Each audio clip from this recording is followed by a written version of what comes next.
Hey everybody, this is Jeff. My audio's a bit jacked up on this one early on. I got a new mixing board, and so I'm just sort of figuring out the envelope and so on. So it seems a little more computer-like in tone. Like, you can hear all the words, it's legible. It sounds, you know what? It's better than you deserve. Fuck you, listener. Just kidding. We love you guys. Hopefully in a couple episodes it'll be just right as rain. Yeah. Well, I mean, the second half of it is right as rain. Yeah. I got the mixing board in between. You guys don't need the play-by-play. I'm going to let you go. Enjoy the show. Would artistic things even have the same meaning? Like if also robots could do all the art and like could. I mean, you're talking about a hell scenario there. Like, if people preferred mediocre robot writing to mine, I would be depressed. But what if it was great robot writing? It's not even worth thinking about.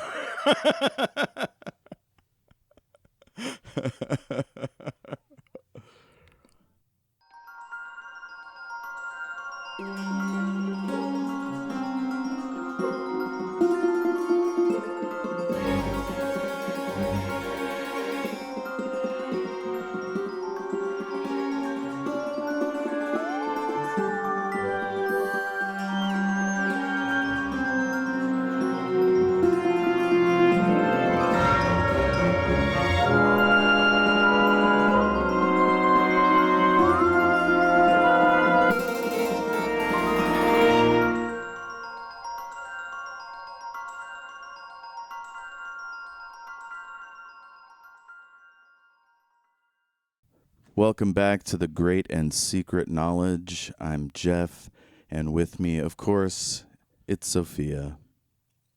Good dog. Good dog to you.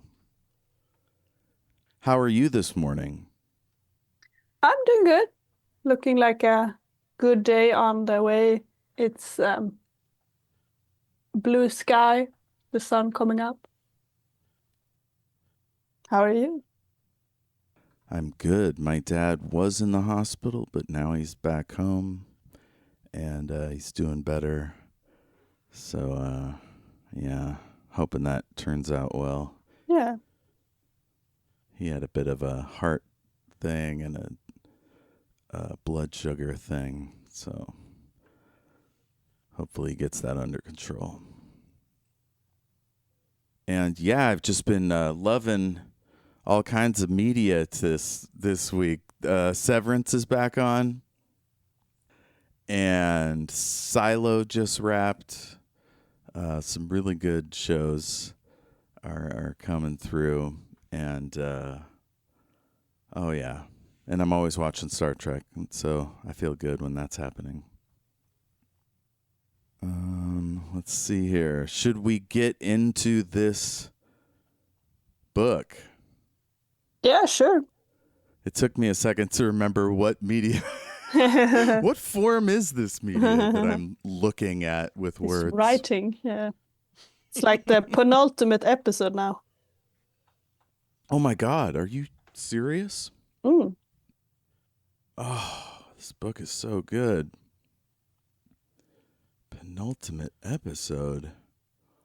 So at the end of this episode, we should talk about what we'd like to do next, whether to continue in the series or, whatnot. So think about that as we go. Sure. Let's get started. So Miles is in sick bay, and Elena is there. She's tied Metsov to a chair. Admiral Oser is with them. There's 2 guards outside the door. And Miles is like, we need to keep a lid on this guy's information. He says that to Oser. And I noticed he's still shaking from the stun hit that he took. Mm. And Elena's like, should I dose him? And she's And he goes, "Proceed. I have reason to suspect that time is of the essence." I think it's also funny that they're talking about how Metsov is all quiet and stoic, and they're like, or Malice is thinking that it's the polite thing to pretend that he can decide not to talk and to wait for the fast penta to function. Yeah. So Elena delivers the juice. Metsov gets all happy. And then she hangs back to let Miles and Oser interrogate Metsov. Oser confirms that Metsov is a Randall's ranger. And Oser, "Who sent you to assassinate Admiral Naismith?" Metsov's face took on an expression of sunny bewilderment. "Who?" "Call me Miles." "Oh, that was Miles." "Okay, call me Miles," Miles suggested. "He knows me under a pseudonym." His chance of getting through this interview with his identity undisclosed equaled that of a snowball surviving a wormhole jump to the center of a sun. But why rush the complications? Are there wormhole jumps that go into a sun?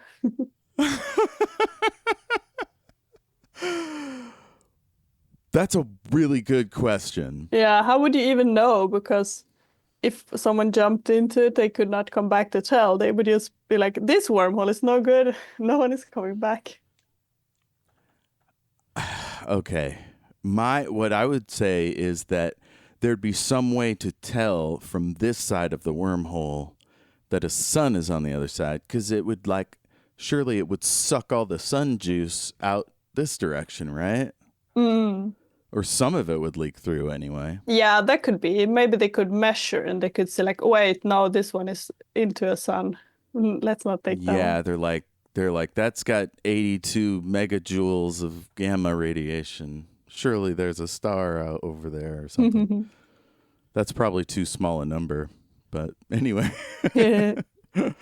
But yeah, there'd be no way to know. I mean, I guess if you had a really long heat-resistant rope and a person with like a heat suit on at the end of it, and you like poke them through. I think you have to take the whole ship. They'd have to have a shielded camera set up. Oh, a probe. Yeah, it's called a probe. You don't even need to put a person in there. No, but you cannot send a probe through the wormhole. You have to send a pilot. I don't like it. And then you couldn't send it back if the pilot was dead, so you wouldn't know what the probe recorded. But it would have been funny if you could have like a super long wire and it just hangs after the ship and then you go through the whole wormhole. And then it's like, oh, we have the wire through the wormhole now. But I think the idea is that it's not really a physical connection, so. Yeah. Do you think that the whole like galaxy is mapped like in this?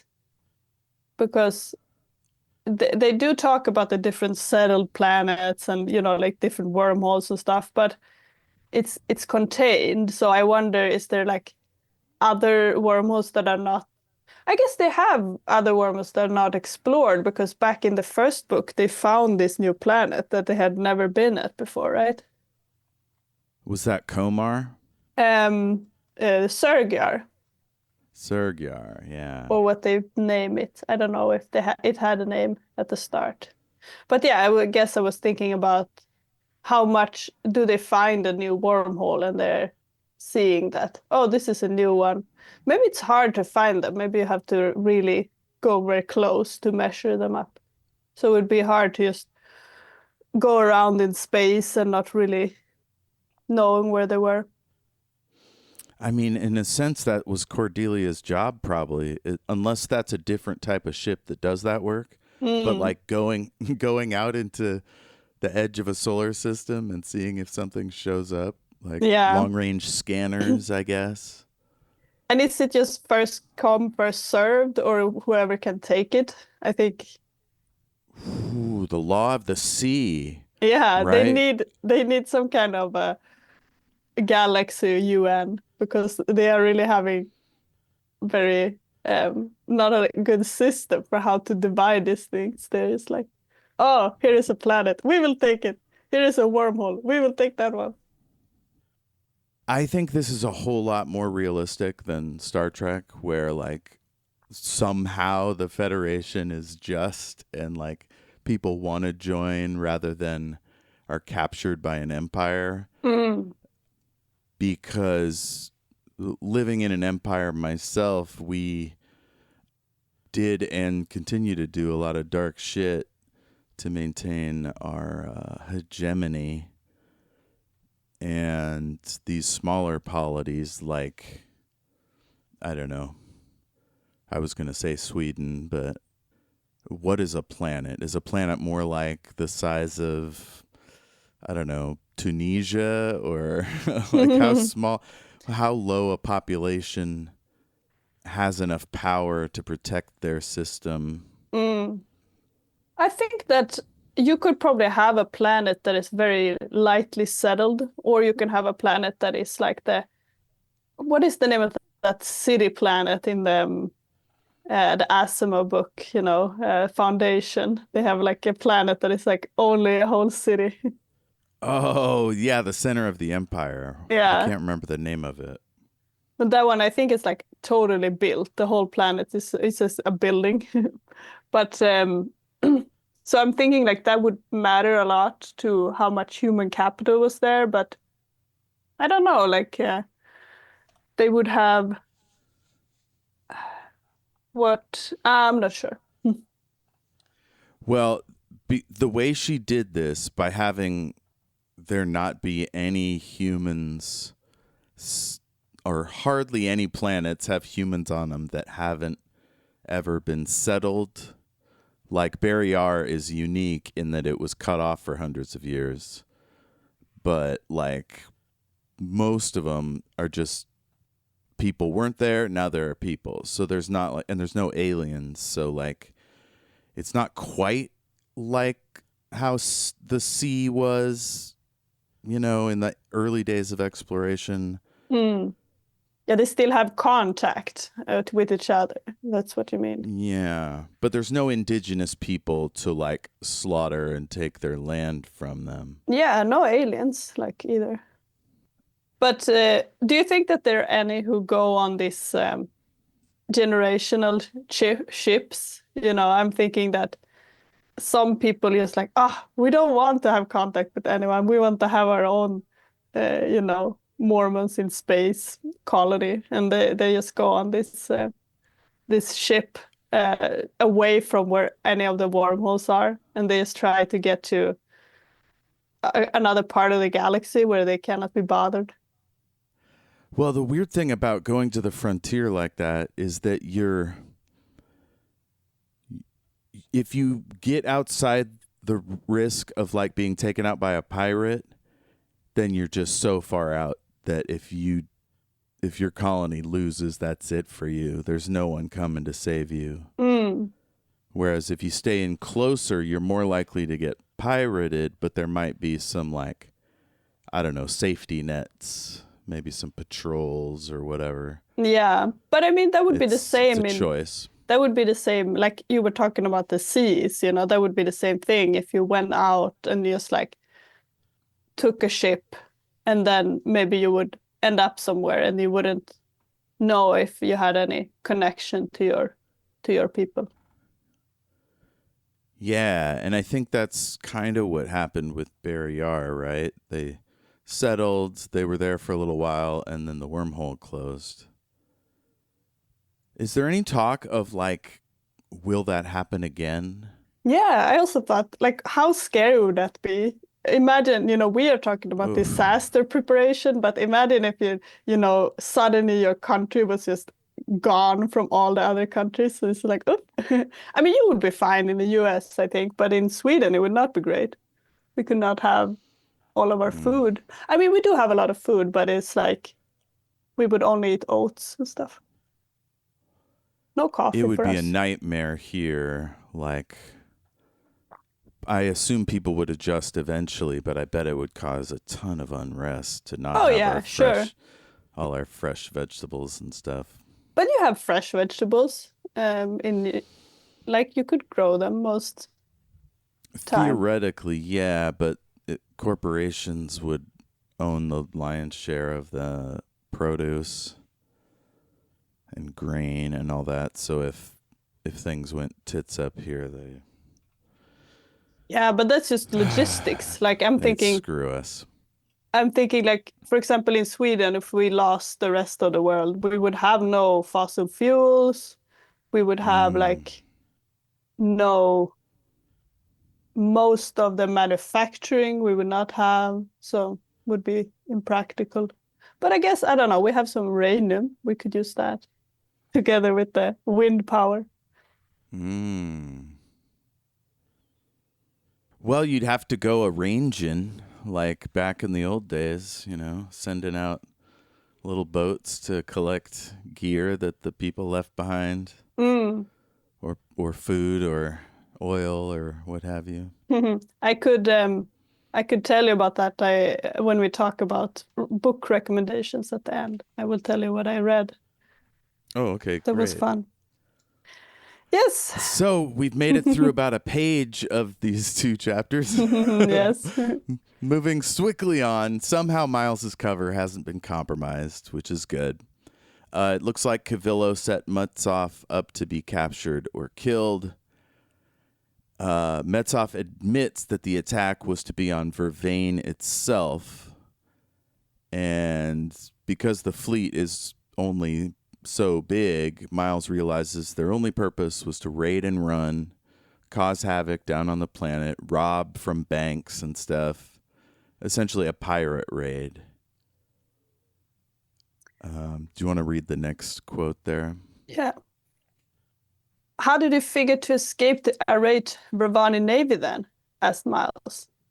Hit them just before the new fleet comes online. Cetagandan invasion fleet will catch them in orbital dock. Sitting targets. Easy. The silence this time was utter. That's Cavilo's surprises. No, sorry. Cavilo's surprise. Miles whispered at last.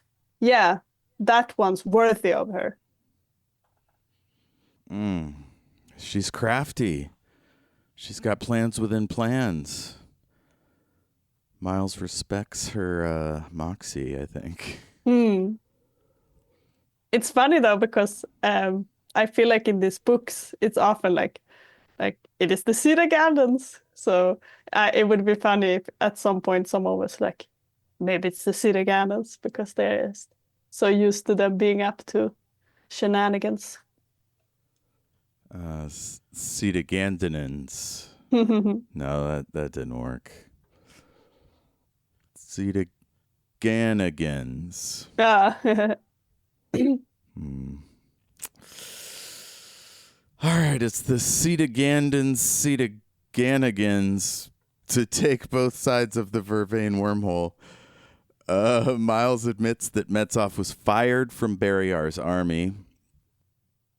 And he explains the Cetagandans' plans to have Metsov form an excuse for an invasion, and then Metsov gets blamed for the whole thing. It's funny I ahead.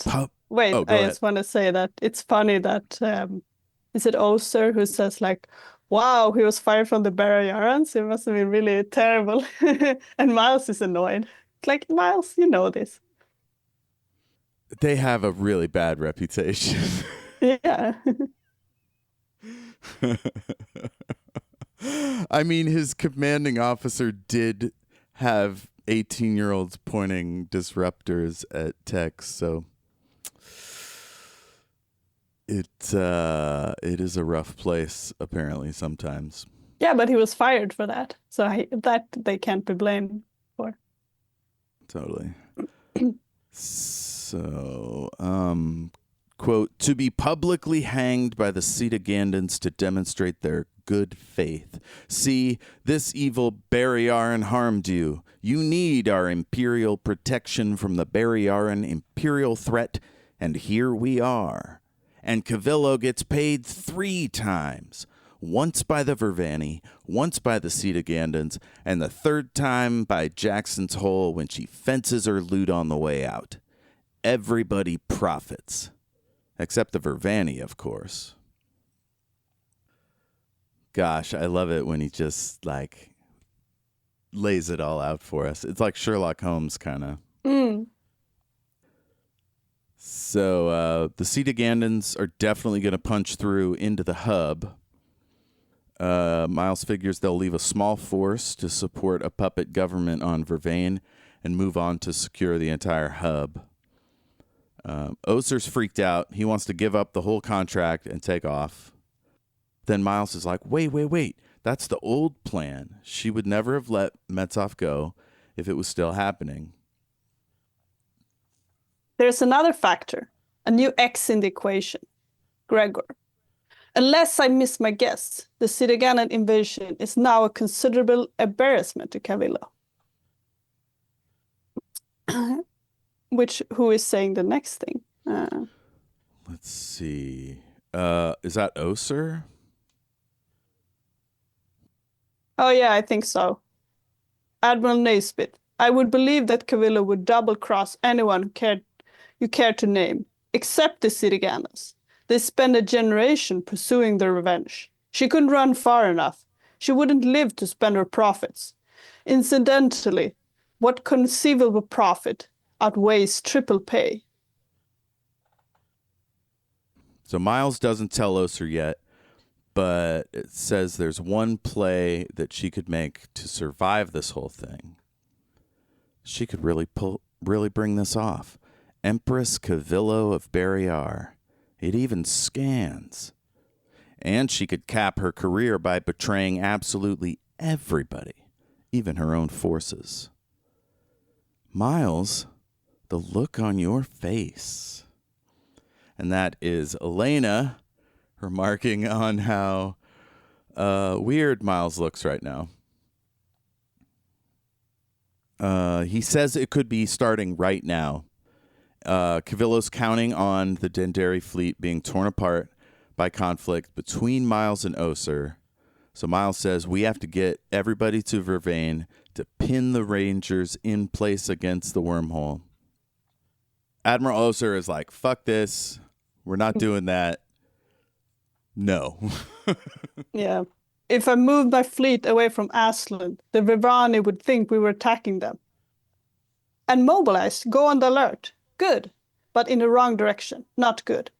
We would end up being a feint for Cavilo. Damn, no doubt another branch of a strategy tree. I love that strategy tree. Let's see. Miles says Cavilo wants the invasion to bog down. So he says the Dendari fleet have to hold the Vervain wormhole jump until reinforcements arrive from Aslan and Pol, with Barrayar behind them. Would the Barrayarans come in? Oh, I think so. Your counterintelligence must keep track of these things. Haven't they noticed a sudden increase in Barrayaran intelligence activity here in the hub the last few days? Oser's like, yeah, activity has tripled. They've only broken the least sensitive Barrayaran code. And Oser's like, nah, it's just not worth it. Without a big power backing them, the fleet can't win, and he does not want to be the goat. Not a goat, a spearhead. Your spearhead has no spear behind it. No. Is that your last word, sir? Asked Miles in a thin voice. Yes. Oser reached to key his wrist comm to call in the waiting guards. Corporal, this party going to the brig. Call down and notify them. Oh, my God. So Elena's like, oh, wait, no, you can't do that. Bam! Hits him with the fast pinter. Oh, so tight. Yeah, that's probably my favorite twist of all the twists in this book. She's just getting the job done. She like acts like she's kissing Oser, so the guards outside will like not shoot them. Yeah, and I also like that she comments, she's like, he acted like I was unarmed, you know? She's just affronted.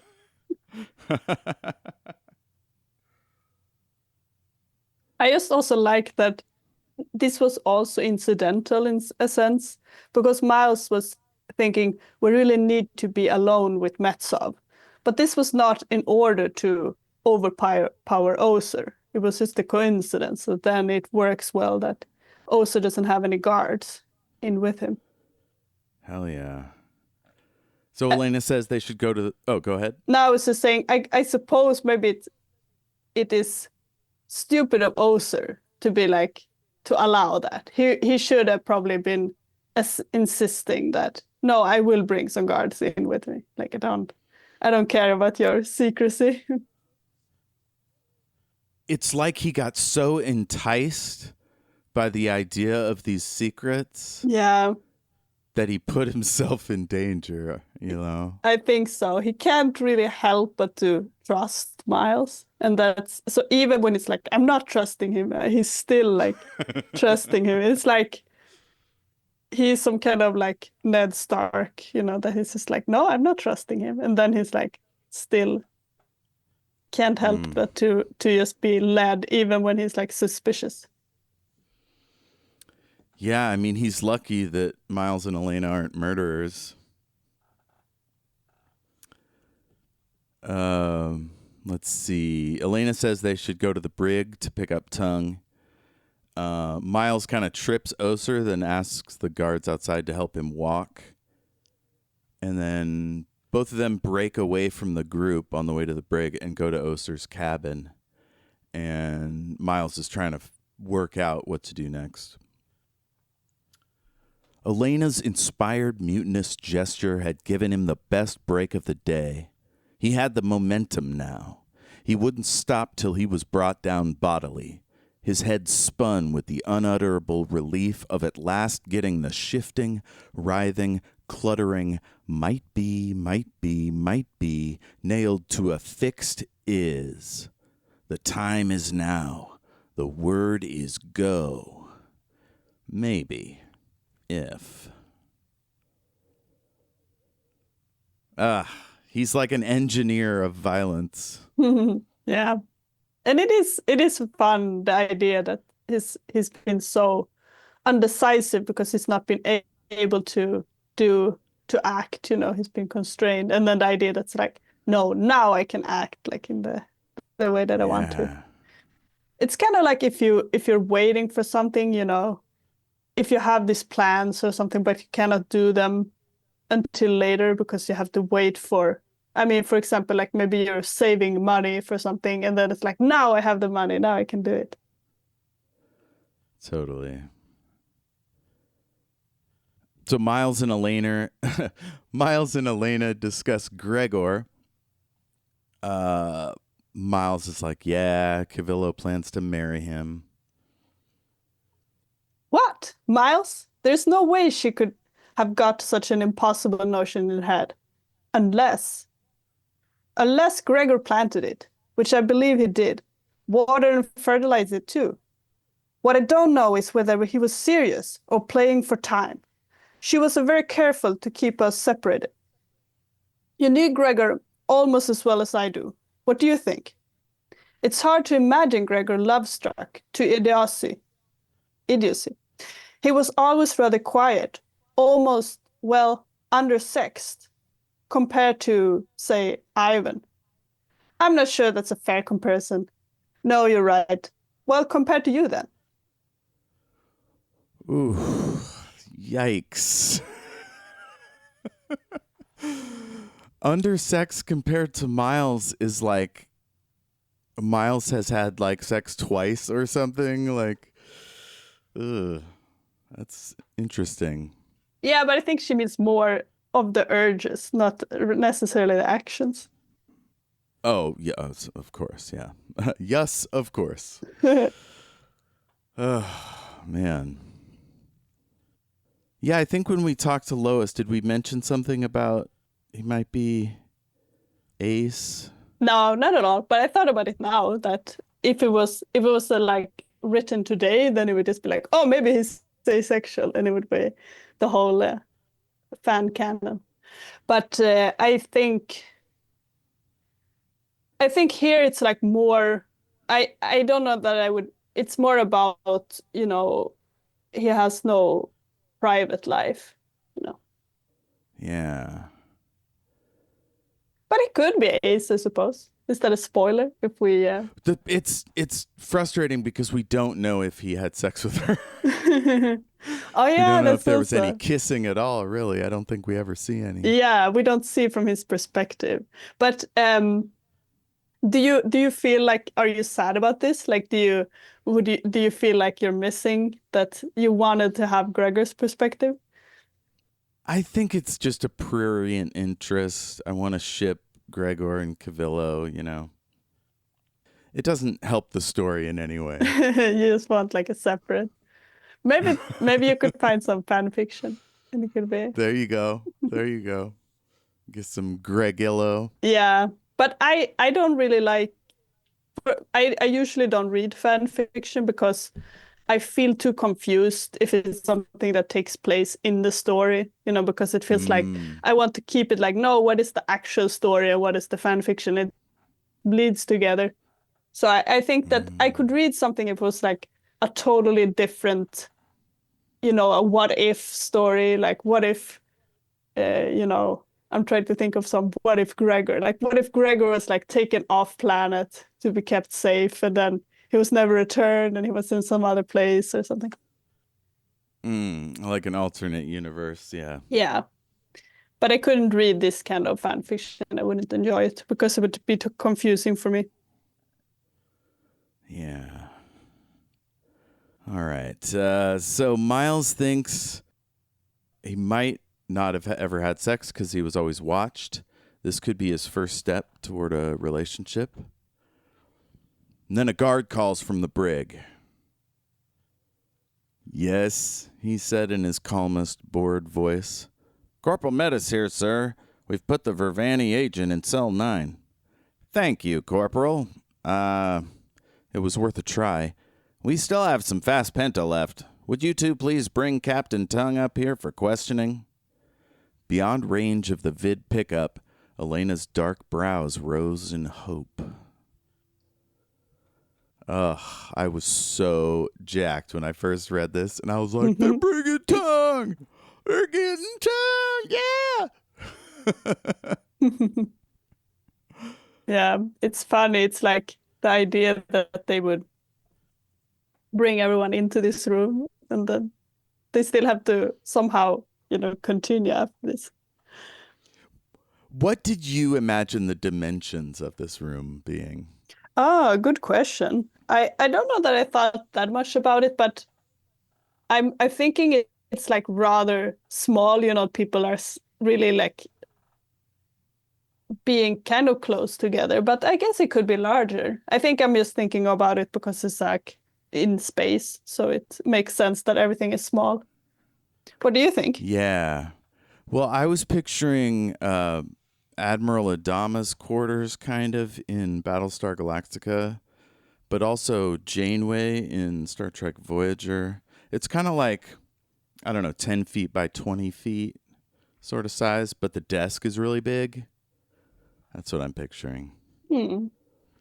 I'm thinking that, with Elena, for example, if it was a lot of room, it would feel weird for her to maybe get close enough to do the fast penta. But if it's like people are close, I feel like she only took like a step or so, and then she was in range.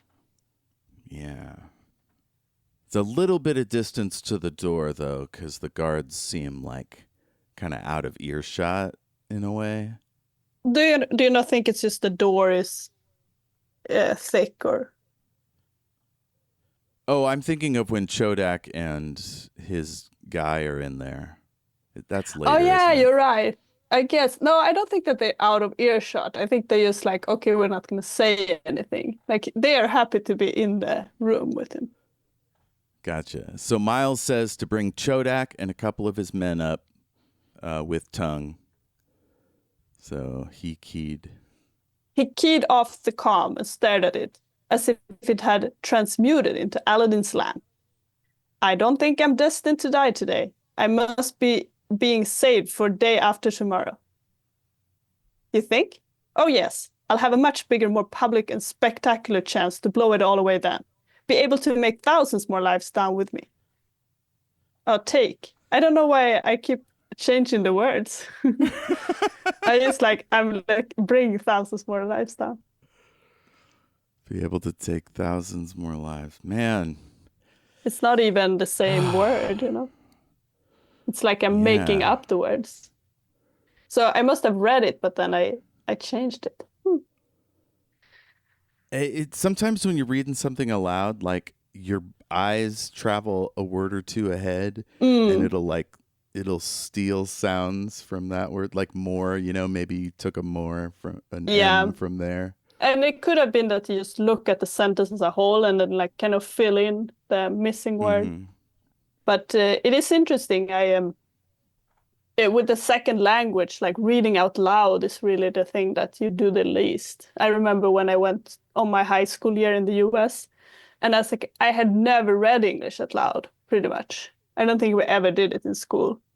It was just you read it quietly or you speak it, but you don't read out loud. But I think that Americans, you read out loud more than we do, like in a different style as well. It's not as big in Sweden. Well, okay. Our education system is really strange because there's just different standards in different cities and towns and rural areas because we have these things called school boards that have a lot of control. So we had reading aloud like every day in my primary school, but like I don't know if that's standard nationwide, you know? But I definitely remember doing a ton of that. Yeah, we did it as well, but never in English, just in Swedish. But not as common, I suppose. I'm trying to think. I took French. I think there was a lot of, well, I don't know. That's interesting. Well, it's the best way to learn, right? Is to get to the point where you can think in that language and you can actually help other people learn it. Yeah, I suppose. And you're really cooking with gas. I mean, I don't think that reading out loud necessarily teaches you more than a pronunciation, because then you are really just transcribing the letters to you don't have to know what it means, but just to know how to pronounce it. But I think that I read this book about how to learn languages, and he suggested that as soon as you can, you should speak whole sentences, and therefore you should make scripts. You should just write dialogue, or get a dialogue, and then you should read the dialogue, but as if you're speaking, so that you have whole sentences and stuff, and then you're just doing them as if it's like a play or something, and then you will learn much faster because you will be able to actually speak it when you don't really know much, and you will get used to it more. That's cool. Yeah, so I guess that's a kind of reading, but the idea is don't just read from it, but rather try to really be into what you're communicating with the sentence. Yeah, that's great. Maybe we should do this in French as well. Do you have the the French comic? You should tell about this one. Oh my God, yes. Oh, the Vorkosigan comic. It's The Warrior's Apprentice, I believe, which is the book before this. But maybe when we're done with this, I could just sort of describe the pictures or something. I don't know. Read a little bit of it. Yeah. I'll do my terrible translation. I'm like, I think this means always.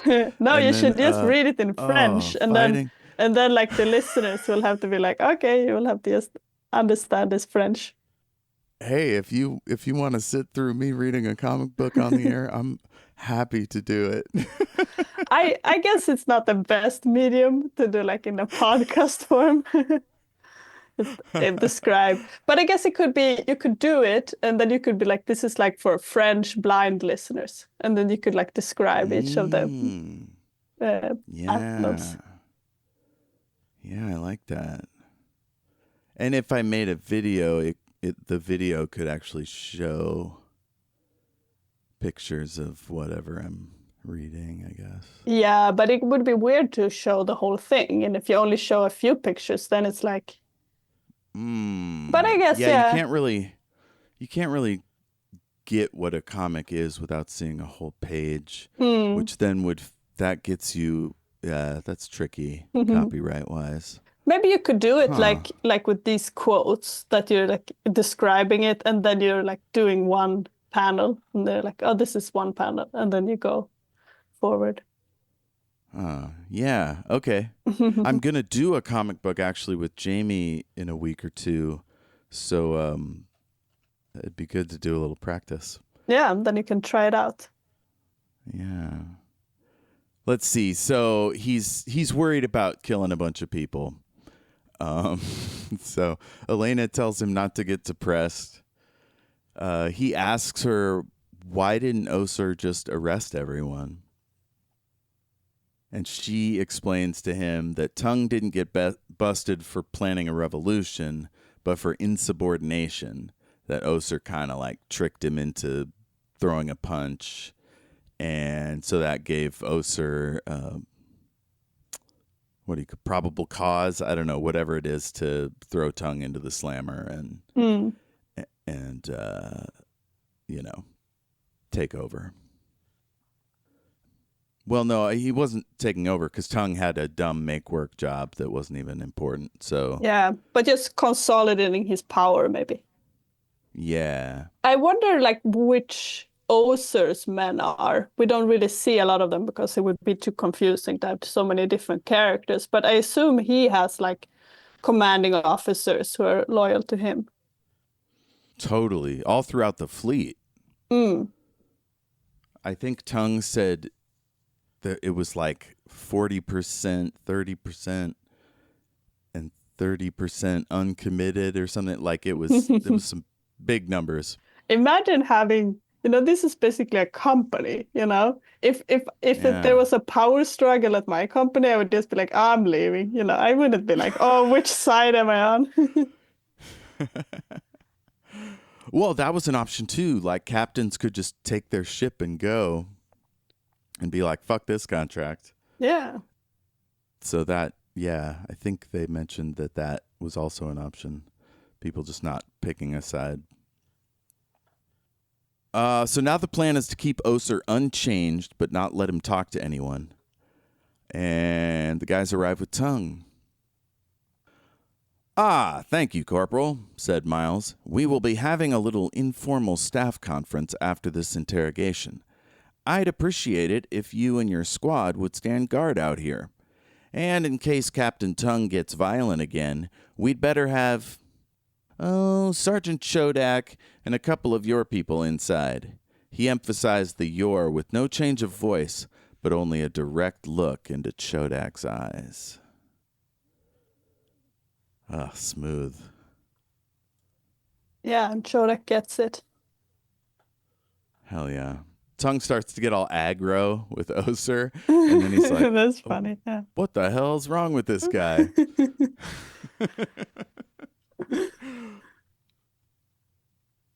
And then how should we set this one up? The problem is I cannot see this picture of the quote. It's all weird. It has a weird warning signal on it. Oh, I was getting that in Google Docs, but not in the preview of the PDF. Oh, I can look at the PDF instead. It was just the Google Docs was newer, so I was looking at that one. Yeah, I gave up on that it was updated. It was doing that. Okay. Google Docs is a pain in the ass on the best of days. So yeah, this. So Tung gets aggro with Oser, realizes he's dosed. And so I guess once it becomes clear that the situation is in hand, this is what Chodak does. Chodak holstered his stunner and leaned against the doorframe with his arms folded. After a startled moment, his man followed suit, flanking the other side.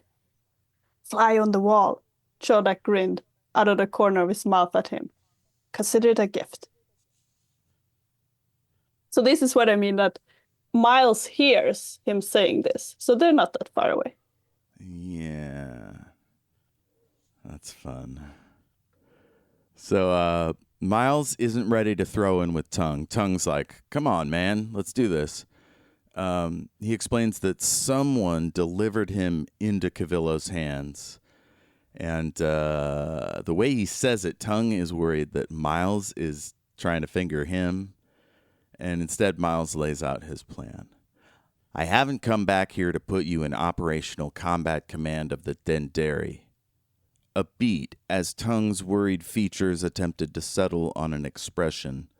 Unless you are prepared to serve my ends, priorities and targets are to be my choice. Only the how is yours.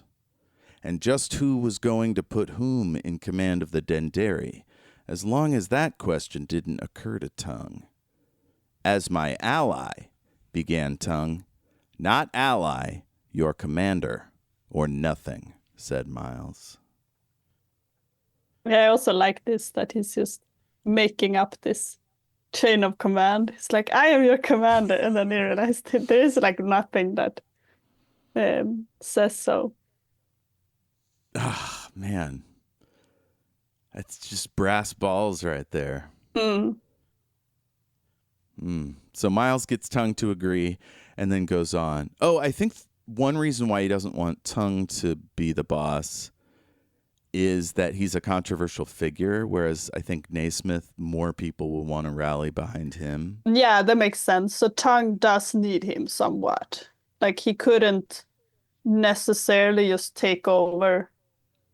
Yeah. And then Miles wants him in charge of tactics, so he can't really do that if he's also in command, or it's like more complicated. Yeah, and also that Miles is, like we said, he's less controversial, and I think it's because he's not been there for the struggle, so everyone else, if anyone else took command, then people might look at it sideways and wonder why. Although I guess Baz was in command when Miles left them, right? So he... Yeah. So maybe if he took it back, people would be like, that is correct. But I think all the other ones would feel more complicated. Yeah. Should I read this one? Yeah, so Miles gets Tongue to agree, and then Miles continues. I do have a contract with an interested outsider, but it wasn't for military evaluation, which is the smokescreen I gave Ozer. The part I told you about, preventing a planetary war, was not smoke. I was hired by the now I feel confused about the pronunciation. Barrayarans. They don't normally hire mercenaries, said Tongue. I'm not a normal mercenary. I'm being paid by Barrayaran Imperial Security. God, at least one whole truth. To find and rescue a hostage. On the side, I hope to stop a now imminent Cetagandan invasion fleet from taking over the hub. Our second strategic priority will be to hold both sides of the Vervani wormhole jump, and as much else as we can till Barrayaran reinforcements arrive. Yes, so he finally gets to say one true thing, that he's being paid by ImpSec, which still leaves him a little wiggle room. He's not a direct employee. So Miles explains that the Emperor is loose, and the Barrayarans will come to get him back. And Tongue is like, well, what's Cavilo planning to do with Gregor? Miles assigns Tongue to hold the wormhole while he himself gets Gregor back. I asked, I said Tongue wonders what Cavilo plans to do with Gregor, but I don't remember what came of that. I don't remember exactly either, but I think that Tongue just speculates, and I don't think that Miles really, I don't think that Miles corrects him. Gotcha. So, Miles assigns Tongue to hold the wormhole while he himself gets Gregor back. He pitches Tongue on the glory of the upcoming fight. Think of the glory. Think of your reputation. Think how great it'll look on your next resume. On my cenotaph, you mean? Nobody will be able to collect enough of my scattered atoms to bury. You going to cover my funeral expenses, son? Splendidly. Banners, dancing girls, and enough beer to float your coffin to Valhalla. And then Tongue says something about plum wine. Yeah, I don't get that. Why is plum wine better? Is it that he Well- doesn't like plum wine? It's like, no, plum wine is disgusting, so you can use that. Well, that's fun. Is sake the same thing as plum wine? Like, is it a kind of plum If it's wine? distilled, I suppose, but wine is not the same as like sake is like a hard liquor. Oh, it is. Okay. But I don't know. Plum wine doesn't sound good. I don't think I ever had it. Yeah, I never did.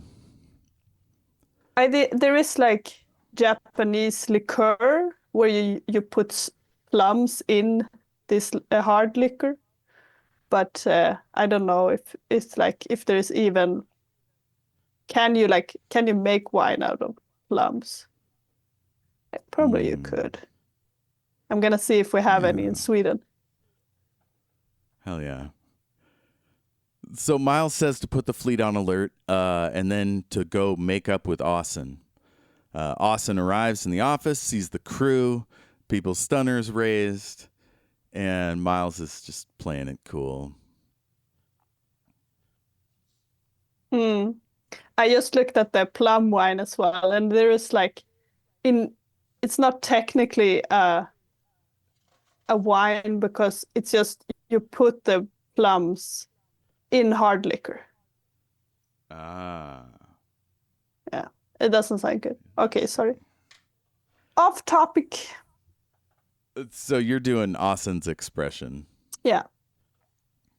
Austin's expression melted from anger to horror. Oh hell, not you again. But of course, shrugged Miles. The stunner arm flies on the wall. Chodek and his man suppressed grins of happy anticipation. The action is about to start. So Miles threatens to give command of the Triumph to Belle Thorne, who Austin hates.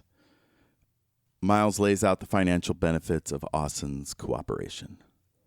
Austin frowned over this. It isn't just the money. He paused, brow wrinkling. What combat bonus? What combat? He who hesitates is had. Are you in or out? Austin's moon face took on a cunning look. I'm in if he apologizes.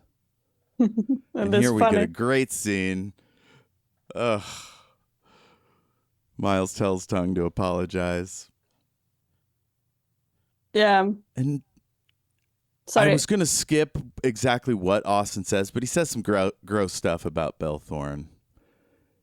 And Elena's getting really salty. Yeah. Her smile reminded Miles uncertainly of one of Sergeant Bothari's, or worse, of Cavilo's. Have I ever mentioned, Austin, how much the sound of your voice irritates me? She inquired. You wouldn't fire, said Austin uncertainly. I wouldn't stop her, Miles lied. That's a great sentence. I wouldn't stop her, Miles lied.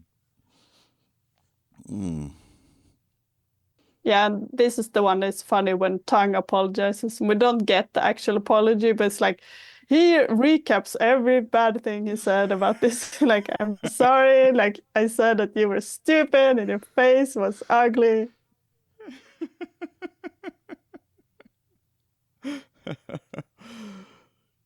Yes, I don't think I wrote it down here, but this is good. You can be a real shithead sometimes, but damn it, you can fight when you have to. I've seen you. In the tight and the bad and the crazy, I'll take you at my back before any other captain in the fleet. So one side of Austin's mouth curls up. Now that's sincere. Thank you so much. I really appreciate your concern for my safety.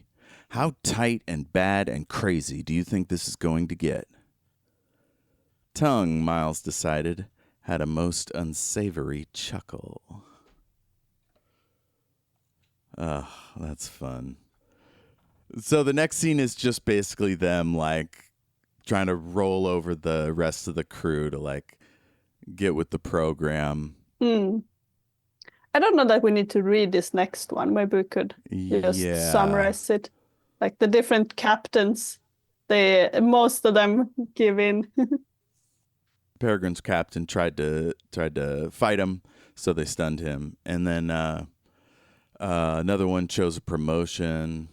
They give a weird staff conference with 3 people bound and gagged. I'm confused about that. Who are the bound and gagged? Are those the ones that, like, because most of them agreed, and the other ones were either, one of them was stunned, so he's not the one gagged, right? Maybe one of them is Oser, one of them's the Peregrine's captain, and one's another captain. Maybe, but they just said only the Peregrine's captain tried to fight. He was stunned. So I don't know. Are we supposed to know, like, the 3 people were bound and gagged, who they are? Oh, maybe it's a mystery. It's just a little vague. It's just like random people who they put there.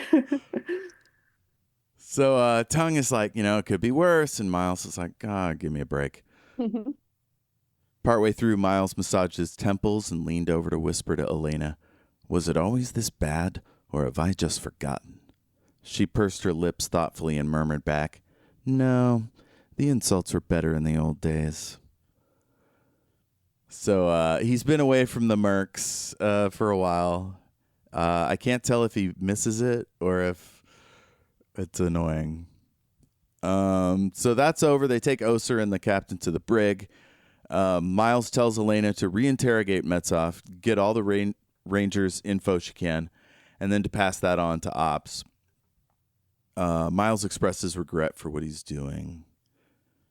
It's yeah, fine. Go for it. The planetary patriots, like the Barrayarans, us Barrayarans, have it wrong. Our officer cadre thinks that mercenaries have no honor because they can be bought and sold. But honor is a luxury only a free man can afford. A good Imperial officer like me isn't honor bound. He's just bound. How many of these honest people have I just lied to their deaths? It's a strange game. It's a strange game. Yeah. I really like this, but I think it's something we can talk about maybe in the end of the book as a sort of a theme discussion. Indeed. Wow. So he asks Elena if he's doing the right thing. She says yes. His lips twisted up. "So you, whom I love, my Barrayaran lady who hates Barrayar, are the only person in the hub I can honestly sacrifice." She tilted her head in consideration of this. "Thank you, my lord." She touched her hand to the top of his head, passing out of the chamber. Miles shivered. Ugh. Fun.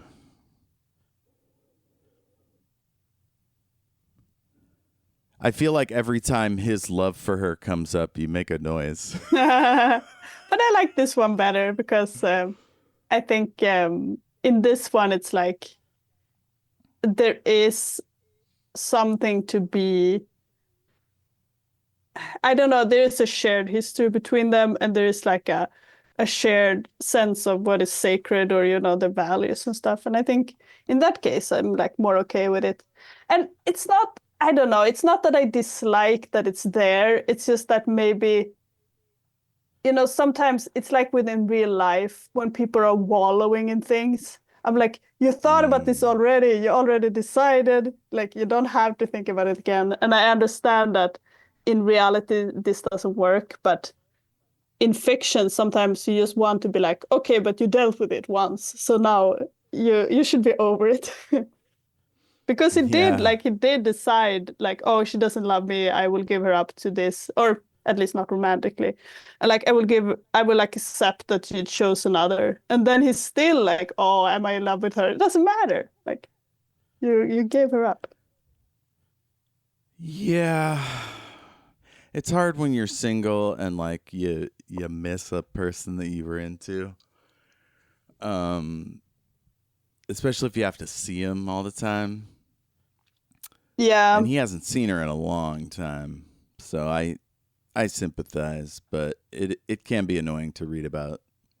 I think it's also just that my personality is so different from this. Like, he is more dramatic than I would be, I guess, or like more romantic. That he's like, he likes this thing about, unrequited love. Like, he kind of enjoys the,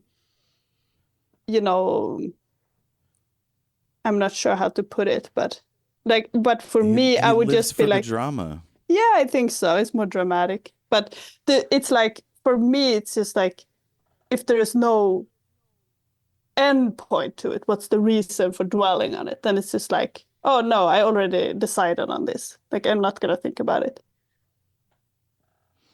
Yeah, that's probably a healthier way to live. Maybe it's like something for him also. I don't know how to put it, but it's like, you can get into the identity of being like unhappily in love, or you can like, it can feel like part of you, maybe. So maybe it's like, I almost feel like he's like, that it's not even, I don't know, like, it's not even exactly his feelings. It's like more that, I'm not sure how to explain it. Maybe I can think about it and we can do like in the end of the book discussion, Yeah. Yes. Let's make a note. Miles's obsession with unrequited love. All right, on to chapter 15. And 14 took so long, we're going to experiment with compressing some of the plot elements and focus on themes and character and stuff. So let's see here. So Miles is back in his room, and he's thinking about how combat has developed over time, which weapons were blocked by other shields and things. And right now the imploder lance is the big deal. So they can it's almost like old-timey ship combat where they like overwhelm you with a lot of numbers and they get in close. But there is a thing called a nuclear wall or a nuclear shield, sun wall, that's what it's called, where it'll just overwhelm your fleet. I think it's just to lay a lot of nukes. Yeah, a whole bunch of nukes that'll take out ships that are too close together. He says something about how the Cetagandans like to work through others so that their allies will soak up the losses. And then he meets up with Baz Jezik, who used to be the boss, who lost it to Oser. And Baz feels bad for losing the fleet, and Miles tries to set him at ease. They talk about Gregor and his deal, and they're trying to figure out like what exactly Gregor wants, and then what the Cetagandans will do if they win. What'd you think of this scene? It's interesting because Baz is like somehow an important character, but he doesn't get a lot of page time. So it's like you get this kind of general idea of him, but I think that he's less vivid than a lot of the other characters. He's just like kind of there. It's like, oh, he's the, Elena's husband, even though he really does have an important role. What do you think? Like, if you compare to... Yeah, he has a role to play. Yeah, but when you think about him... War's Apprentice, when we first meet him, like, he's much more a factor, whereas in this book, he's more sort of working in the background. Yeah, but I think even in Warrior's Apprentice, he feels a little bit like not so vivid, I suppose, as the other characters. So even though they talk about it here, that, his feelings about the losing the fleet and everything, I don't really feel it. Like, I don't know what's important to him. I guess they say that it's like the, that it is his duty, but I don't feel like I've only been told this. I've not really seen it from him. So I suppose, and this is not, I don't need to have every characters, be as deep as some. I'm just thinking about how I feel. Maybe he is like much more of a background character, which is funny because he was left in charge of the whole fleet, and then it's like, Right. I'm much more interested in so many of the other characters who had less important roles. Yeah, it's almost like he's a subversion of like the character's husband, or the character's wife doesn't get a lot of attention. In this case, it's the I think character's you're husband. right. Like Elena could have led the group, but she didn't have any naval training, and so Miles wanted to put somebody there that had that training. But she probably would have been better at keeping the force together. Yeah, I like this idea, and I like the idea that he's kind of purposefully not in the spotlight because it's much more about Elena, and it's this is just the guy that she chose, but it's not like someone that is. He's not really important in himself. Maybe he's more like what he is to the other characters. Yeah, he does get a few insights. One of them is that some people call Miles Mad Miles. So finally, Ungari and Overholt come in. No, wait, you did. Sorry, I'm just No, like, please. they talk like Miles tells Bass everything about the mission and stuff. So it is like, because it's interesting that Bass is like also, he has the Barrayar and knowledge, so he's kind of an inside person compared to the other characters. Yeah, he definitely can share everything with him because he's his liegeman and he counts on him. So it's nice that Miles has somebody that he can talk to about that side of things. Because Elena hates Barrayar, so they don't talk about it quite as much. Yeah, and what do you think about, the thing that you marked about Cavilo, like that they say in this discussion that maybe they should just leave Gregor with Cavilo, since if she is planning to take him to Barrayar, it's just like you could just leave him with her. Yeah, it's not the ideal option, but it's definitely an option. It is. But I don't know, it is, in some sense, I think, maybe I would have chosen it. Because I would be like, okay, it's fine, like we can deal with other stuff later. Because to me, it seems like Gregor is just as important as the rest of the fleet somehow, because it's so, if he dies, it's such chaos. So maybe it would make sense. It's kind of like if you have like a hostage situation, it's probably better to just like give the people what they want than to try to like free the hostage, if what you care, Totally. getting the hostage back. Totally, yeah. Now, if they did let her take him, would the invasion be called off? No, I don't know actually, because it's hard to keep track of what the different plans are. Yeah. She had this original. I think that maybe things are already set in motion, so even if she left, everyone else would go on as planned. Mm-hmm. So maybe the Cetagandan plans would go on anyway. Oh, hard to say. Okay, now I'm satisfied. Now we can talk about Ungari, which is funny when he comes.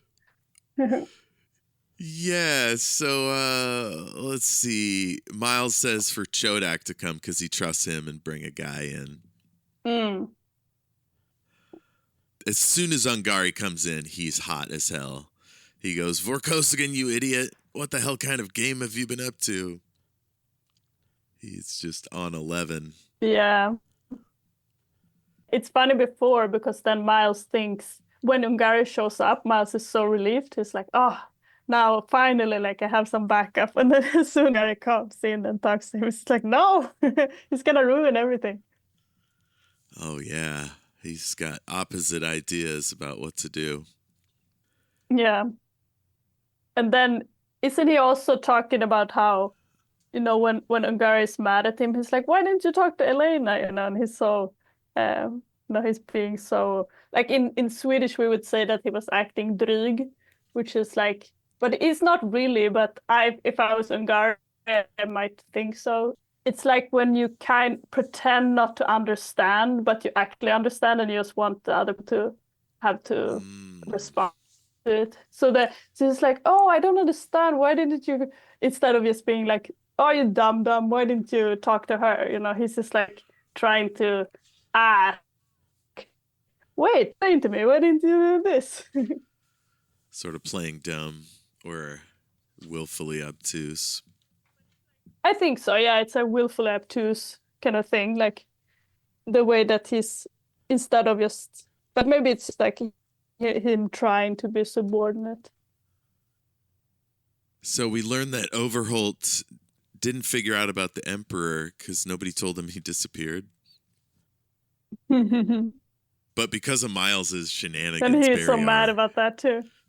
Yeah, Barrayar has figured out what's going on because Miles did that whole thing where he wandered around the station.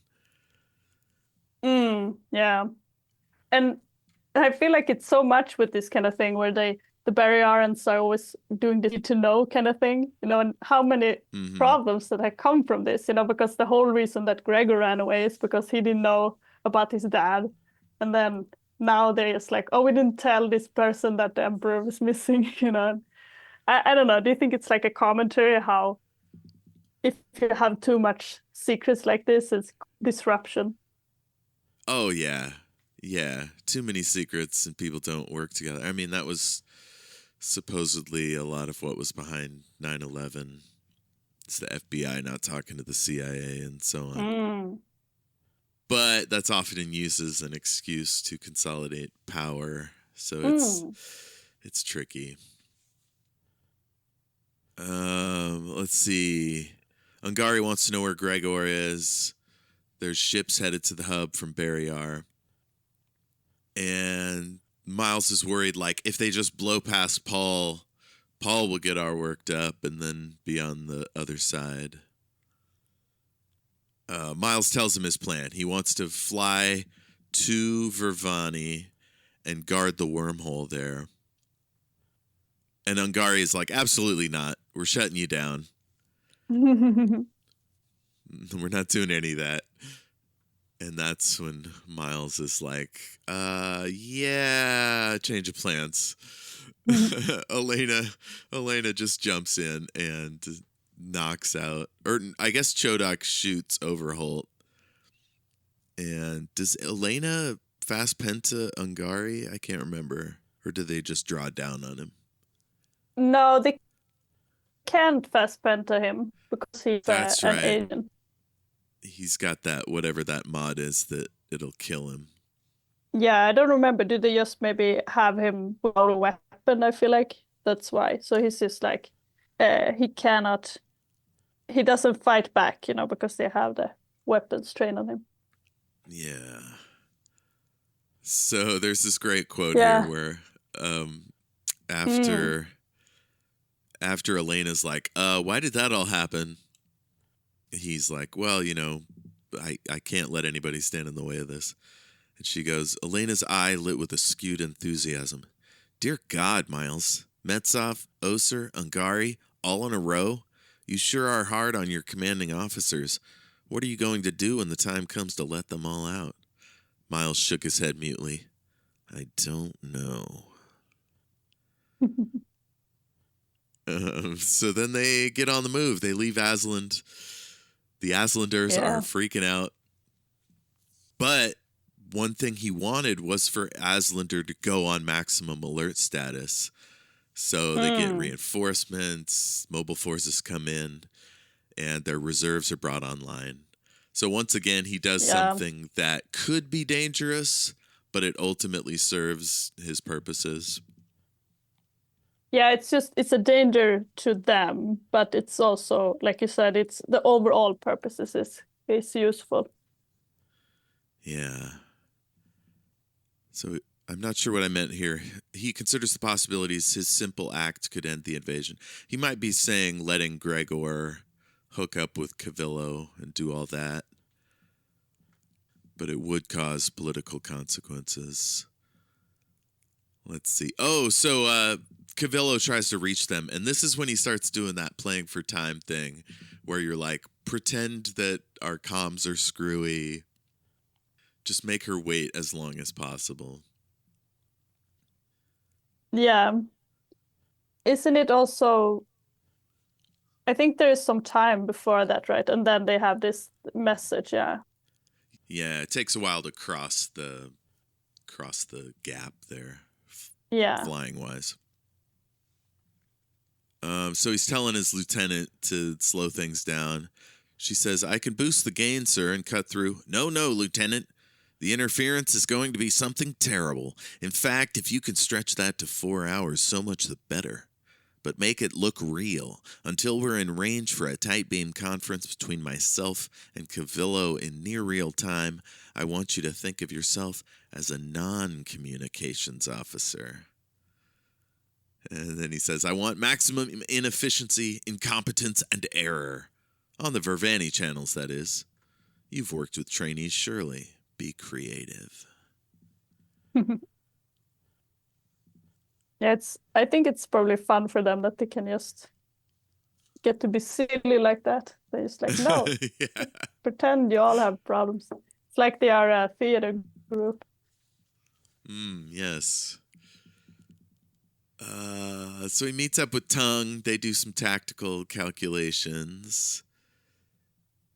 Tung tells him he's got to transfer his flag over to the aerial. And then he thinks about the fleet generally. He thinks about the aerial. If it comes to actual combat, he'll turn it over to Bell Thorne. But he absolutely does not want to get into actual combat. So now it's time to talk to Cavilo once he sees where she is, which is headed towards Paul. So they're basically kind of like meeting up in the middle. Let's see. Oh, I love this part. He opened his arms to the new short vector line in the schematic. "Come, love, come to me." Elena raised her brows sardonically at him. "Coming through. Your sweetheart is about to appear on monitor 3. And he puts on a show. He just acts like a real weirdo. Yeah. Just trying to get her goat. Yeah, but also when it starts, it's the same, we talked about like acting up too. So it's just like, oh, but this is what you wanted. And then, pretending that this is what she requested of him. Yeah, by sending Metz off. Surely she wanted him to do just this, meet up and talk about Gregor.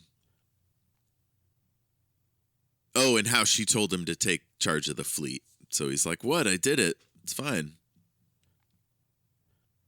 She wants him to get out of their way. He has to speak to the Emperor. And she's like, "You're bluffing." So this is where he says all this wild shit. Like he's really playing up the deformed, what's the word? What's the word for a guy that's trying to take somebody's kingship? Usurper? Usurper, yeah. He's trying to play that usurper role. Let's see. He talks about his dad. "Or we could work together. The Vorkosigans have traditionally felt that the substance was better than the name, the power behind the throne, as my father before me, who has held just that power, as Gregor has doubtless told you, for far too long. You're not going to dislodge him by batting your eyelashes. He's immune to women. But I know his every weakness. I've thought it through. This could be my big chance, one way or another. By the way, milady, do you care which emperor you wed? Ugh, just naughty as hell. She's like, escort me to safety. He wants her to join him on his ship. She says no. Yeah, I was just thinking about this, about maybe this kind of lie works well on Cavilo because she is so self-serving, so maybe she tends to see that in others, so she's just like, of course he would try to take the throne or something that. Oh, yeah. Yeah, Miles finally figures her out and is like, yeah, I'm going to play her like she expects someone to play it. Like madly ambitious and ruthless. Yeah. And maybe if they felt, if she felt like maybe he understood her a little bit, then she would expect him to be a little bit more like her. Yeah. Do you want to read this Elena bit? This is one of my favorite parts of the book. Damn, said Elena in a hushed voice. Damn, said Elena in a hushed voice. If I didn't know you, I'd think you were Mad Yuri's understudy. The look on your face. Am I reading too much into all that innuendo? Or did you in fact just connive to assassinate Gregor in one breath, offer to cuckold him in the next, accuse of father of homosexuality, suggest a patricidal plot against him, and league yourself with Cavilo? What are you going to do for an encore? Depends on the straight lines. I can hardly wait to find out, Miles panted. Was I convincing? You were scary. Yes. Oh my God. He just really gets Cavilo's deal. Yeah, and it's funny before when Elena is like having to stifle her laughing because she's Oh yeah, totally. so amused at it. Yeah, you don't often get a lot of those in these sci-fi shows, bridge to bridge, all tense, and there's somebody just dying laughing right off camera. Yeah. Let's see. So finally, Miles basically wants to mess with Cavilo's head. He's trying to get her to second guess herself and miss like his real plan. So Gregor gets on the call and Miles just interrupts and he's like, Emperor, here you go. I got a fleet for you. Gregor glanced aside, evidently at some tactical readout analogous to the aerial zone. By God, you've even got them with you. Miles, you are supernatural. The flash of humor was instantly muffled in sear formality. Thank you, Lord Vorkosigan. I accept your vassal offering of troops. If you would care to step aboard the Ariel, sire, you can take personal command of your forces. Cavilo's like, whoa, he wants to grab you and do that crazy stuff he was talking about. I love Gregor's response. Lord Vorkosigan's mutations have driven him mad. Everyone knows that. He's been sulking around, muttering like that for years. Of course, I trust him no further than I can throw him. Thanks, Gregor. I'll remember that line. Thanks, Miles. Oh my God. His mutations. Gregor, like, I can't tell if Gregor is trying to get a rise out of him or if he's just knows this is the only way to throw her off the scent. Yeah, maybe it is interesting. Like, it's fun. I'm trying to think of this in a real world. If you would have this situation where you had to insult someone convincingly, like, I feel like it would be very difficult. Imagine if you're like with a friend and then you had to like insult them, and so you would say things that you know that it's like very sensitive to them, Oof, would you be able to yeah. do it? Ugh. I mean, it's war. I guess you got to do what you got to do. Yeah, I just don't know, like I don't know, it's just an interesting frame of mind, if you were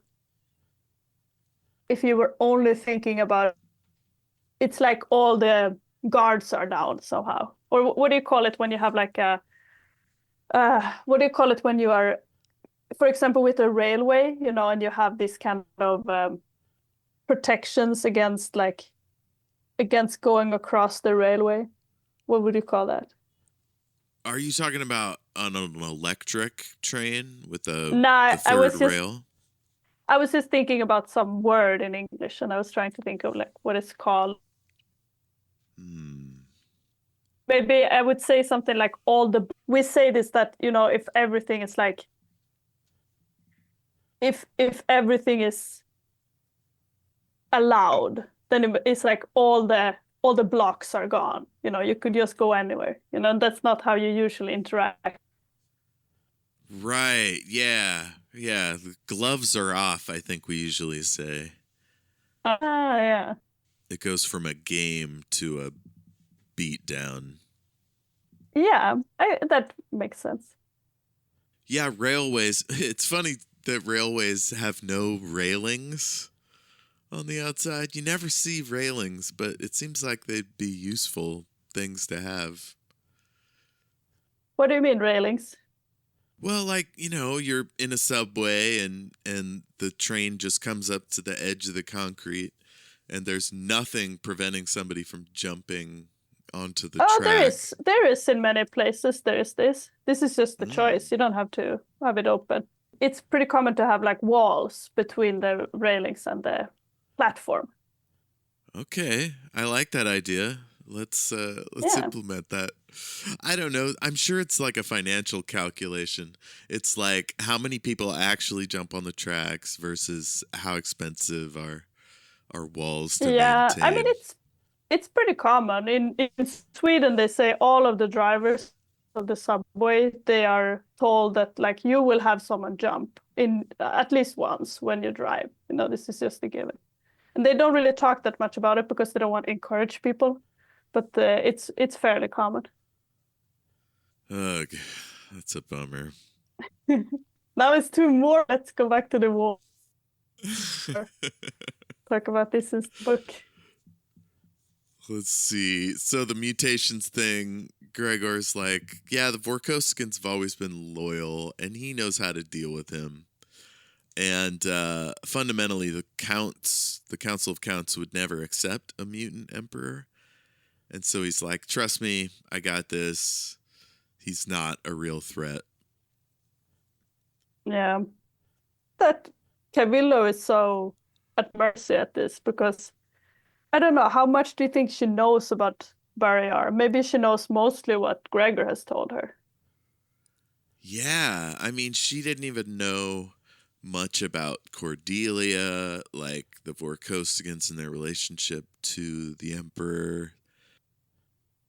So clearly she didn't have much dealings with them in her mercenary times, I guess. Yeah, she's really in over her head if she's like trying to, she's just looking at like, oh, now I know the relationship, and she doesn't really have any independent info. She only has their info, each of them. Maybe she feels, like she talked about the prisoner's dilemma. So maybe she feels like she's playing them against each other, and therefore she trusts what she learns is something she can use. She trusts to use it. Yeah, she just played into their hands. Yeah, and maybe that's why Gregor is being so, why he's being so hurtful, somehow, is because it's like he has to say things that they have to somehow synchronize, they cannot communicate. Yeah. And so like for Miles, he has to be like, oh, well, of course I'm after the throne, because that's like something that's a lie that Gregor would know. You know, he can't just make up some like random lie and be like, oh, actually, this was a secret plan to do something totally different. So he has to like keep it as close to the truth as possible. So maybe that's why also Gregor is the same, that he has to be like, okay, what kind of lie can I tell that Miles would know about? You know, like a shared lie together. Yeah, and I don't think it's brought up in this section, but like there is a lot of media out there that gives a sort of sensationalist view of how Barrayar and politics works. And so she doesn't get their like nuances and how Gregor has to keep people in his orbit that are like super corrupt, you know, or like scheming. And so Miles is playing up to that sort of I don't know, stereotype. Yeah, that makes sense. And that in general people don't really understand how that Gregor doesn't have an absolute power, you know, so maybe they view it as much more simple than it is, their government. Yeah. So Elena is still laughing. Oh yeah, I think this is maybe this is the part when she's actually laughing. I think the earlier one she was not maybe as much. Yeah, she was just kind of disturbed. So Greg tells Cavilo they should go to the Ariel and command the fleet from there. And she is a little worried. She says, "Do you really think it's safe if he's as psycho as you say?" "Brilliant, nervous, skittish. But he's all right as long as his medications are adjusted properly, I promise you. I expect his dose is a little off at the moment due to our irregular travels." Oh, man. So, I mean, I guess it's sensible. I feel like if you're actually mentally ill, you try to keep track of your meds and would have enough. But maybe Gregor has told her about how they got captured and got all their stuff taken away from them, and he's been going from one prison to the next. So, yeah, that makes sense. Yeah, that could be an explanation, sure. And it works. Cavilo decides to take her shuttle over and to deliver the Emperor to the Ariel. Because, right, this is like, they need I'm trying to think now about the bigger picture. They need the fleet to flee with. They cannot flee with the tiny ship that they have. Is that it? I think Gregor wants to do it by the book. So the Emperor would be traveling with protection. Here's all this protection. So thusly, that's how we're going to play it. So I think that suggests that Cavilo does want to flee and doesn't want to deal with Cetaganda. But what I mean is that why does Cavilo go along with it? Is it just because she has to act subservient to Gregor and he wants to do this? Or is it like some reason that she needs this fleet to go we to could it? speculate, but I think we find out next chapter, like what she's thinking. It's a little complicated, but at the basis, I think she is selling out Cetaganda and running off. So I think that's what's happening. Yeah, I think that's what they said in the previous chapter, because they talk about with Metsov, you know, they learned the plan from him, and then Miles was saying, okay, but this is clearly not the plan anymore. So now she's planning to go with Gregor. But I guess we don't know exactly how that looks like in this chapter. We just know that this was the general plan, was for her to ally with Gregor and to abandon the overall I was gonna say abandon the fleet, but I don't know. Yeah, I guess originally she planned for the ground troops to be captured, but I think the rest of her fleet was gonna be okay. But now she's planning to abandon them. Yeah, I wasn't sure if the Vervani ground invasion was still happening, or if because Metsov was captured that it wouldn't be happening. That's a good question. Did she plan to do the ground? Who would lead the ground invasion then? Yeah, that's a little bit unclear. Yeah. Maybe they didn't have a. Now then, yeah, we will see. Maybe we can talk about it in the end and try to figure out. But maybe it's also meant to be a little bit unclear, because it's like the idea is that Cavilo, she thinks that she's so unpredictable, but in some way she's like predictable because she always tries to just get herself the best deal. And that doesn't mean like that you don't know all of her plans, but kind of where she's gonna turn next. Yeah. Yeah, so I think my favorite parts of these chapters were all his what are the superiors? All his superiors getting thrown in the brig. And this thing with Gregor and Cavilo finally coming out in the open, and Miles pretending to be this mutated weirdo. Yeah. And in some ways this is he does get a little bit of he gets some reassurance by Gregor, because he sees that Gregor is playing along. If Gregor was really totally with Cavilo, then he would just be like, "Oh, Miles, what are you doing? Stop it!" If he was like fully Right, yeah. with her. Yeah, so this is a clear indication that he's probably not in love with her and just, making her his empress. That's a good point. Yeah, because we see that he's deceiving her at this point. Yeah. That is a good way to find out if somebody's on your side, is to like drop a little bit of misinformation and see if they contradict it and thus blow up your spot, or if they play along. There's a good moment like that in Star Trek Picard Season 3, where there's this super tense meeting between Picard and this other character, and they're sort of trying to figure out if the other one is a shapeshifter. That's a lot of fun. That sounds funny. All right. Any other thoughts or things we need to discuss about these chapters? I think since you talked about the favorite, I think that I really do like when Angari comes back, just because of the contrast that Miles is like, finally he's back, and then as soon as they talk, he's like, no, wait, I changed my mind. I don't want to. He doesn't trust anyone. He's just always thinking that he has the best plans.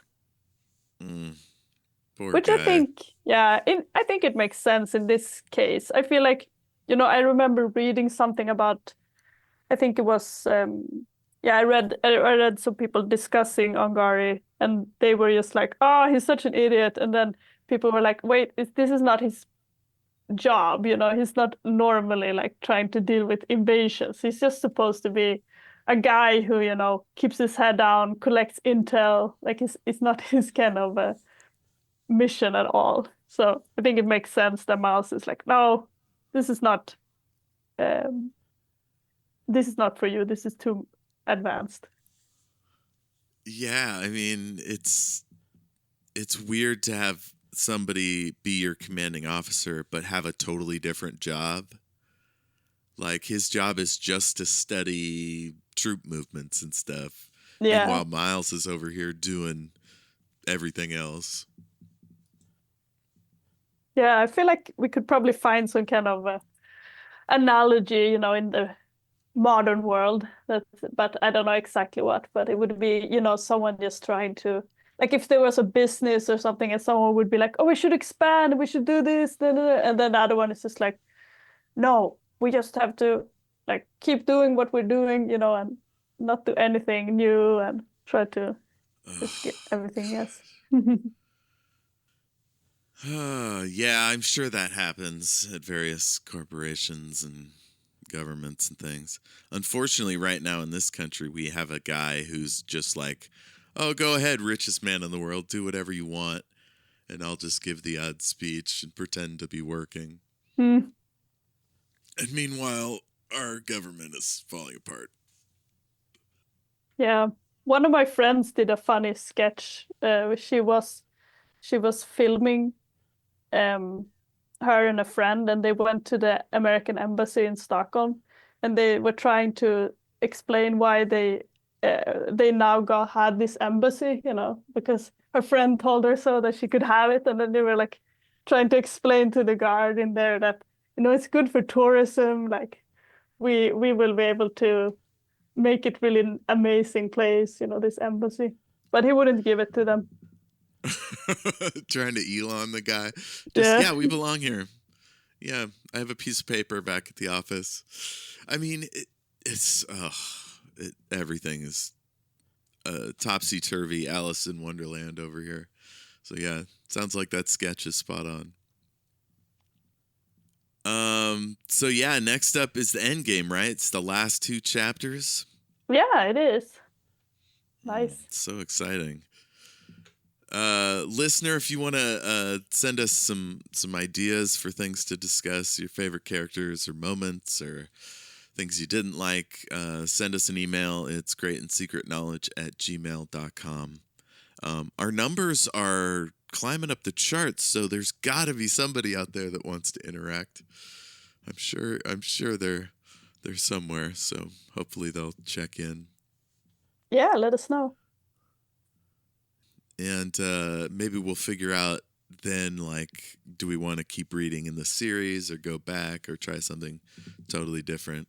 But yeah. Do you have any recommendations? I'm reading quite a few different things. But the one that comes to mind just for me now, which is boring, but I'm rereading Mirror Dance in the same series. And it's very interesting, like, because I don't know, I'm not going to go into it, but it's rather different than this one, So that's fun. Oh, yeah. Is that the one with a romance angle? No, that's a later one. Okay. I gotta catch up, figure out what's going on that episode, or I mean that book. And then Tasha's going to be covering it soon-ish over at Spoil Me. I'm trying to look at my most recent... I read a Doctor Who book called Frida Kahlo and... I can't zoom in. And The Skull Children, which is pretty good. Wait, is it called Frida Kahlo and the Skull Children? Indeed, yes. Ah, okay. I thought maybe it was 2 different books. One is called The Skull Children, and one was called Frida Kahlo. No, they're put together. So it's nice to get a little Frida Kahlo. Haven't had her in Doctor Who before, I don't think so. She's an interesting person. But they meet her when she's younger. So, like, I think she's 18. That sounds fun. I was reading for a long while ago. I read, what is it now? I think it's like S.M. Sterling. No, wait, I'm mixing them up. But there's like some different historical, time travel books. Some of them is with Sterling. Then they go back really far in time, back to like the antiques, I think. And then there's another one with Eric Flint, I think the author is, and there they travel back to like the 30-year-old war in Germany, and that's pretty fun because they have all these like historical characters that they meet, and then they have all these history books that they bring with them, and then all of the historical characters get the history books, and it's like, this person is gonna betray me, and then they like put a lot of people in prison and stuff. And then, like, it's funny because they look at like, oh, this person is going to be a famous general. So now we'll give them all of the troops, and it's like this kind of, expecting everything to play out the same way. So that's funny. Yeah. I mean, there are some people that think of history as like these big forces and a lot of it is interchangeable.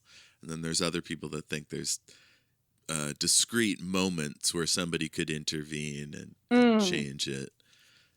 There's this fun Doctor Who story where Davros, who created the Daleks, gets a hold of the Doctor, and he's like, tell me everything that they did wrong so that we can fix it and they will win. And that was an interesting thing there. I just love time travel. I don't think we ever get it in this series. No, I don't think it exists here. Yeah. I think I like it in some sense because I think it's like it can make for very interesting like philosophical questions, but then it also can get really much like into like paradoxes where it's like, okay, there's no free will and everything is determined, you know. But it can be fun, you know, when it's like if you read this like a shorter story or something, and you know people try to change time and they can't, you know. But it's also very frightening if you think about it, like the implications of it. Absolutely. What- My other recommendation. Oh, go ahead. Oh, I just wanted to ask you, what is your like, what kind of type of time travel is your favorite then? Like what, because there's so many different rules, you know. Do you have a rule for time travel that you like the most? Well, one thing I really loved was Lost when they go back to the early years of the Dharma Initiative. I like the costume changes, having to pretend to be different people. I haven't seen that part. Remember. I think that one was really loopy, like really causal paradoxes that somehow work themselves out by the end. Oh yeah, so they caused like a lot of maybe the stuff just by going back in time. Yeah, Looper is like that. If I remember my books, I think what I did there was time travel changes things, but the people that were involved kind of remember two different sort of realities. And so kind of like a Back to the Future thing. Yes, exactly like that. Yeah. But I think it just depends on what kind of story you're telling, which type you go with.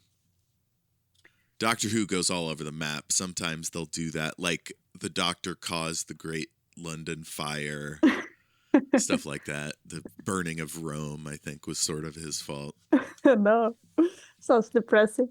I think that I like when there is really you cannot change time, and so when you travel back, you just make a new timeline, because then you don't have to worry about this, you know, no free will, but still you can have fun with, you know, people changing the history.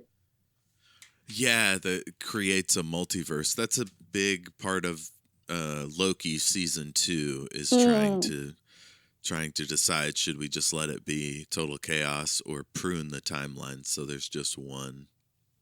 But I feel like, you know, I don't know. Yeah, there should be many timelines in that scenario. Yeah, I think that was the basis for Sliders as well. Although I only ever watched like one episode. Okay. All right, well that'll do recommendations. Tell us your time travel thoughts. You can find me on all the socials at El Jefe Tacoma. Sofia, you can get us through our email, greatandsecretknowledge@gmail.com. So read the last 2 chapters of the Vor Game, and we'll see you then. Yes. Ha det så bra. Give me the Imperium. I shall thank you prettily before I have you summarily executed. Emperor Miles the First, how does it sound?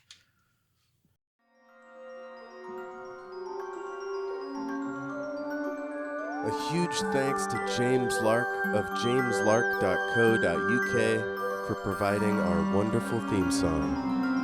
Thank you, James.